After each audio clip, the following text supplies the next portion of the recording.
ఈరోజు మన టాపిక్ వచ్చేసి విద్యా హక్కు చట్టము 2009 RTE 2009 right to education act 2009. దీని స్వరూపం చూస్తే మిత్రులారా, చూస్తే ఇది రాజ్యసభలో జూలై 20 2009 సంవత్సరంలో, తర్వాత లోక్సభలో ఆగస్టు 4 2009, రాష్ట్రపతి ఆమోదం ఆగస్టు 26 2009లో మనకి ఇది మొత్తంగా ఆమోదం పొందింది. రాజ్యసభ అయితే జూలై 20, లోక్సభ అయితే ఆగస్టు 4, రాష్ట్రపతి ఆమోదం ఆగస్టు 26. ఈ 3 డేట్స్ కూడా 2009లోనే ఉన్నాయి. తర్వాత ఇది అధికారికంగా అమలు వచ్చేసి ఏప్రిల్ 1 2010లో అధికారికంగా అమల్లోకి వచ్చింది. దీని స్వరూపం చూసి ఇందులో 7 అధ్యాయాలు 38 ఆర్టికల్స్, ఒక అనుబంధ షెడ్యూల్ ఉంది. 7 అధ్యాయాలకు 7 అధ్యాయాల పేర్లు ఉన్న మిత్రులారు. 1 ఉపోద్ఘాతము, 2 ఉచిత నిర్బంధ విద్యా హక్కు, 3 కేంద్ర రాష్ట్ర స్థానిక ప్రభుత్వాల తల్లిదండ్రులు, 4 పాఠశాల ఉపాధ్యాయుడి విధులు, 5 పాఠ్య ప్రణాళిక మూల్యాంకనం, 6 బాల హక్కుల పరిరక్షణ, 7 ఇతర అంశాలు. ఇవి 7 అధ్యాయాల పేర్లు. ఆ అధ్యాయాలలో ఉన్నటువంటి పేర్లను ఎలా మరి ఆర్టికల్ సంఖ్య ఏంటంటే 236 17 244, 236 17 244. సో మనకు 1వ అధ్యాయంలో 2 ఉన్నాయి, 2వ అధ్యాయంలో 3 ఉన్నాయి, 3వ అధ్యాయంలో 6 ఉన్నాయి. ఇలా గుర్తుపెట్టుకుంటే మీకు ఈజీ అవుతుంది మిత్రులారా. అదేవిధంగా మరి ఇది పరిధి ఏంటి అంటే ఒక జమ్మూ కాశ్మీర్ మినహా మిగిలిన అన్ని రాష్ట్రాలు, కేంద్రపాలిత ప్రాంతాల్లో అమల్లో ఉంటుంది. సో ఇది దీని స్వరూపం గురించి. మరి ఈ ఆర్టికల్స్ని ఎంత సింపుల్గా గుర్తుపెట్టుకోవచ్చో చూడండి. దీని వెనకాల ఉన్న కోణము నీకు 100% గుర్తుంటుంది మిత్రులారా.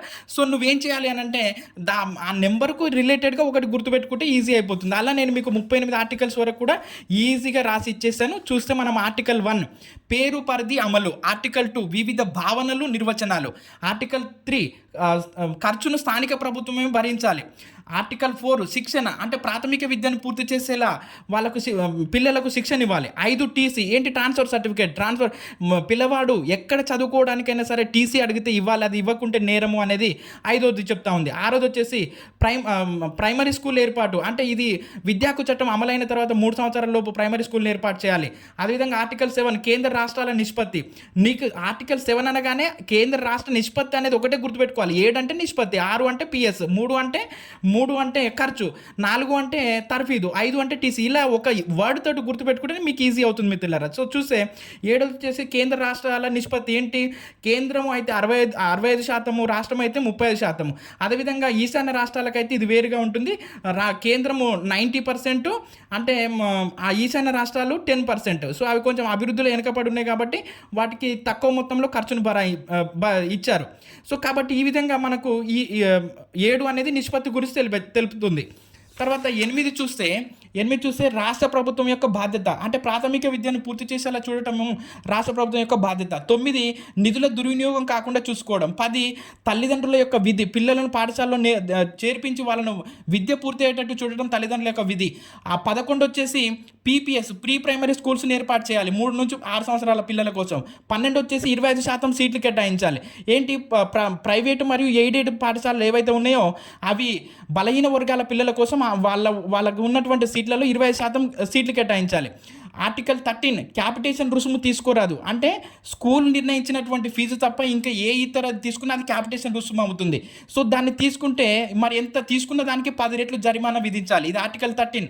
ఆర్టికల్ 14 వచ్చేసి డేట్ ఆఫ్ బర్త్ సర్టిఫికేట్ లేదని ప్రవేశం నిరాకరించరాదు. 15 వచ్చేసి వయసు మీరిందని, నీకు ప్రాథమిక విద్యను అభ్యసించేటటువంటి వయసు మీరిందని ప్రవేశం నిరాకరించరాదు.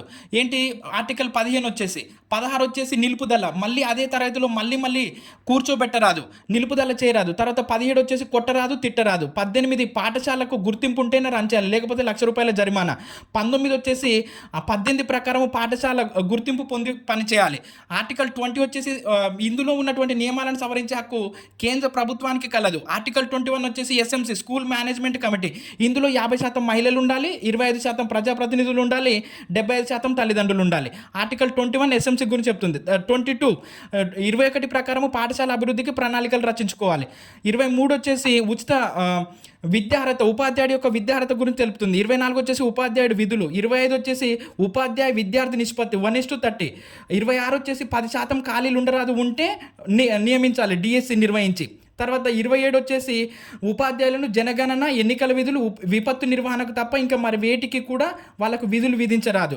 తర్వాత ఆర్టికల్ 28 వచ్చేసి ఒక ప్రభుత్వ ఉపాధ్యాయుడు ప్రైవేట్గా ట్యూషన్లు చెప్పరాదు. ఆర్టికల్ 29 వచ్చేసి చూస్తే మనకు పాఠ్య ప్రణాళిక మూల్యాంకనం గురించి తెలుపుతుంది. ఆర్టికల్ 30 బోర్డు పరీక్షలు నిర్వహించరాదు. ఆర్టికల్ 31 విద్యలో బాలుల హక్కుల పరిరక్షణ. ఆర్టికల్ 32 ఫిర్యాదులు వచ్చినటువంటి ఏదైనా సమస్య మీద ఫిర్యాదు వస్తే దాన్ని 3 నెలల్లో పరిష్కరించాలి. 33 cab central advisory board of education, ఇది 15 మంది సభ్యులతో కూడినటువంటి కేబుని ఏర్పాటు చేయాలి. 34 వచ్చేసి సేబ్, 15 మంది సభ్యులతో కూడినటువంటి సేబ్, state advisory board of education. Article 35 హుకుం లేదా ఆదేశాలు, సంబంధిత ప్రభుత్వానికి కేంద్ర ప్రభుత్వానికి ఆదేశాలు జారీ చేసే హక్కు కలదు. 36 వచ్చేసి కేంద్ర ప్రభుత్వం నియమించినటువంటి అధికార ఆమోదం లేకుండా ఎలాంటి కేసులు విచారించరాదు. ఆర్టికల్ 37 వచ్చేసి ఈ సదుద్దేశంతో ఏర్పాటు చేసినటువంటి ఈ విద్యా హక్కు చట్టం మీద ఎలాంటి కేసులు తీసుకోరాదు, వేయరాదు. ఆర్టికల్ 38 వచ్చేసి కొత్త నియమాలు రూపొందించే హక్కు కేంద్ర ప్రభుత్వానికి కలదు. అప్పుడు ఏంటి మిత్రులారా, మనం ఎలా గుర్తుపెట్టుకున్నాం అనే దాన్ని ఇంపార్టెంట్ కాదు, మనం అందులో ఆన్సర్ పెట్టామనేదే ఇంపార్టెంట్. సో చూస్తే మనం ఏంటి, మీరు 5 అనగానే టీసీ, 4 అనగానే 5 అనగానే టీసీ, 6 అనగానే పిఎస్, 7 అనగానే కేంద్ర రాష్ట్ర నిష్పత్తి, అంటే ఒక చిన్న వర్డ్ తోటి గుర్తుపెట్టుకుంటే దాని వెనకాల ఉన్న విషయం అంతా కూడా నీకు అర్థమైపోతుంది. సో అప్పుడేంటి 21 అంటే ఎస్ఎంసీ, 22 అంటే 21 ప్రకారం, 23 అంటే విద్యార్హత, ఉపాధ్యాయుడు యొక్క విద్యార్హత, ఇలా ఒక చిన్న వర్డ్ తోటి గుర్తుపెట్టుకుంటే మనకు ఆర్టీ 2009 గుర్తుపెట్టుకోవడం ఈజీ మిత్రులారా. మనకు డిఎస్సిలో కానీ టెట్లో కానీ ఏదైనా మనకి ఈ ఆర్టీ 2009 లేకుండా అసలు పేపరే ఉండదు. సో అనుబంధ షెడ్యూల్ చూస్తే 1 నుండి 5 తరగతులు 200 రోజులు పనిచేయాలి, 800 గంటలు. 6 నుంచి 8 తరగతులు సంవత్సరంలో 220 రోజులు పనిచేయాలి, 1000 గంటలు. తర్వాత వారానికి ఉపాధ్యాయుడు 45 గంటలు పనిచేయాలి. విద్యార్థులు అంటే 30 మంది విద్యార్థులు ఉంటే ఒక టీచరు, 31 నుంచి 60 ఉంటే 2, 61 నుంచి 90 ఉంటే 3, 91 నుంచి 120 ఉంటే 4, 121 నుంచి 200 ఉంటే 5.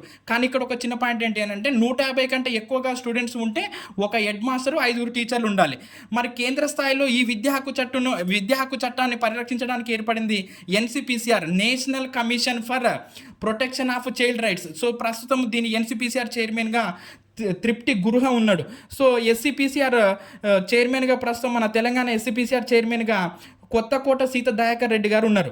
సో ఈ విధంగా మనము చిన్న లాజిక్ వర్డ్తో గుర్తుపెట్టుకుంటే మనకు ఆర్టీ 2009 చేసి రావచ్చు మిత్రులారా. సో మనము ఎలా గుర్తుపెట్టుకున్నాం అనేది ఇంపార్టెంట్ కాదు, వచ్చినటువంటి ఎగ్జామ్లో ప్రశ్నకు ఆన్సర్ పెట్టామా లేదా అనేది ఇంపార్టెంట్.